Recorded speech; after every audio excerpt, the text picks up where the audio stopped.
So 2000 year నుంచి ఇప్పటి వరకు సంక్రాంతి సినిమాస్ ఏవేవైతే వచ్చాయో వాటిలలో ప్రతిసారి బాక్స్ ఆఫీస్ని కొల్లగొట్టిన హీరో ఎవరు, ఎక్కువగా ఎవరి పేరుంది? సో ఖచ్చితంగా 2000 నుంచి అంటే అది చాలా పెద్ద లిస్టే. సో మనం 2000 నుంచి అంటే మన జనరేషన్ అనేది స్టార్ట్ అయింది 2000s 2K కిడ్స్ అంటారు కాబట్టి, అంటే 90s కిడ్స్కి కూడా 2000 మూవీస్ వర్తిస్తాయి. సో ఇంకా లాక్డౌన్ బ్యాచ్ అంతా 2000 తర్వాత పుట్టిన వాళ్ళు నాకు తెలిసి, అప్పుడు సినిమాలు చుట్టూ మొదలుపెట్టిన వాళ్ళంతా. సో 2000 నుంచి అంటే 2000లో ఫస్ట్ అప్పుడు సంక్రాంతి అంటే మ్యాక్సిమం వెంకటేష్ గారి సినిమా వస్తే డామినేషన్ ఆయనే ఉంటుంది ఖచ్చితంగా. 2000లో కలిసి ఉందాం రా ఇస్ ఇండస్ట్రీ హిట్ అయింది అనమాట వచ్చి.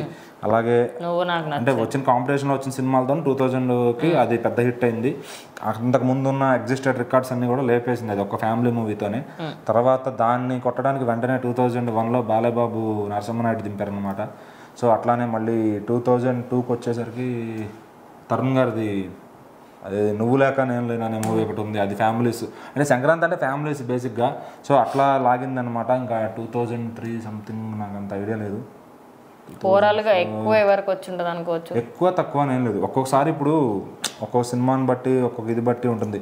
2005 దేశముద్రు ఉంది, 2006 లక్ష్మి ఉంది వెంకటేష్ గారి, మళ్ళీ వెంకటేష్ గారే ఉన్నారు. సో మళ్ళీ 2007 వచ్చి మన సంక్రాంతి అనుకుంటా. సంక్రాంతి కాదు, 2007కి ఏదో స్టార్ మూవీనే ఉంది. 2008 కూడా నాకు ఎగ్జాక్ట్ మూవీస్ అటు ఇటుగా ఉంటాయి, అంటే ఏది ఏ ఇయర్ వచ్చినా కొంచెం క్లారిటీ. 2010 అదుర్స్ ఉంది ఎన్టీఆర్ గారిది. సో ఆ టైంలో నమ్మ వెంకటేష్ పక్కన ఉన్నా కానీ వెంకటేష్ గారిని దాటి మళ్ళీ అదుర్స్ కొట్టింది. సో మరి 2011లో మిరపకాయ ఉన్నట్టుంది I think so. And 2012 business man, 2012 business man. దానికి ముందు ఇది ఉంది సీతమ్మాకిట్లో సినిమా 2013 1 ఇయర్ అటు ఇటు ఉంది. బిజినెస్ మ్యాన్, సీతమ్మాకిట్లో సినిమా 2014 ఎవడు ఉంది రామ్ చరణ్ గారిది. 2015 వచ్చి గోపాల అంటే ఆ టైంలో మన తెలుగు సినిమాలు ఇంకేం రాలా, అది కూడా యావరేజ్గా ఎండ్ అయింది అనమాట. అప్పుడు అందులో వెంకటేష్ గారే ఉన్నారు. 2016 వచ్చేసరికి మన సోగ్గాడి చిన్నాయన, అప్పుడు కాంపిటీషన్లో బాలకృష్ణ గారు ఎన్టీఆర్ గారు ఉన్నారు. సోగ్గాడి చిన్నాయన ఫ్యామిలీ ఆడియన్స్ పల్స్ పట్టుకుంది. ఇంకా 2017కి వచ్చేసరికి అది గుర్తులేదు, 2018, 19, 20 ఇదంతా కూడా లాక్డౌన్ పీరియడ్లో అయితే క్రాక్ ఒకటి హిట్ అయింది. మళ్ళీ 2018 అజ్ఞాతవాసి అని జయసింహ ఉన్నాయి. జయసింహ కొంచెం ఆడింది, అజ్ఞాతవాసి ఫ్లాప్ అవ్వకుండా ఉంటే అదే ముందుండేది. సో 2020లో క్రాక్, 2021లోనేమో మన ఐ థింక్ రెడ్ ఫిలిం అనుకుంటా రామ్ గారిది, అది ఒకటి బాగా హిట్ అయింది. ఆ టైంలో ఇంకా వేరే సినిమాలు ఏమీ అంతగా ఆడినట్టు. హిట్ మూవీ కూడా ఒకటి వచ్చింది, సారీ 2020 దాంట్లో ఇది ఉంది బంగారాజు ఉంది ఆ టైంలో. అది లాక్డౌన్కి తర్వాత వచ్చింది. సో అప్పుడప్పుడే సినిమాలకు మళ్ళీ జనం రావడం మొదలుపెట్టారు. ఇంకా 2023 మనం చెప్పక్కర్లా, వాల్తేరు వీరయ్య వీరసింహారెడ్డి గట్టి పోటీలో కొంచెం బాక్స్ ఆఫీస్ దగ్గర వాల్తేరు వీరయ్య ముందుకెళ్ళింది. అట్లా 2024లో చూసాం గుంటూరు కారం, ఈవెన్ మహేష్ బాబు గారు ఉన్నప్పటికీ పోటీలో హనుమాన్ సినిమా కొట్టింది.